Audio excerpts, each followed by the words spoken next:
তো আজকে আমি তাড়াতাড়ি রান্না বান্না করে নিয়েছিলাম, আর আজকে হয়েছে আমার অনেক লেট। আর এখন আমি লিফটে প্রায় এসে গেছি লোকেশনে। তো আমি চলে এসেছি, পৌঁছেও গেছি। আর এটা হলো আমার লোকেশন। এই যে কি সুন্দর লাগছে না জায়গাটা।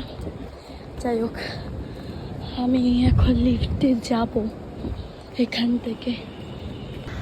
ভীষণ রোদ, ঘেমে পুরো চান হয়ে গেছে। এই দেখো কি সুন্দর সাজিয়েছে গেটটা। এখানে আজকে আমার কাজ।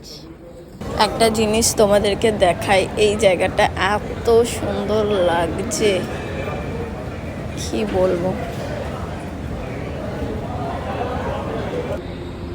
তো ফাইনালি আমি রেডি, আর এইটা হলো আমার ফাইনাল লুক, আর এটা আমার আজকের কাজের ড্রেস।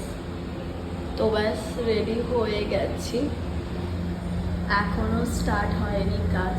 তো আমি আসলাম ওয়াশরুম আর একটু লিপ গ্লস লাগিয়ে নিলাম। কেমন লাগছে? বেশি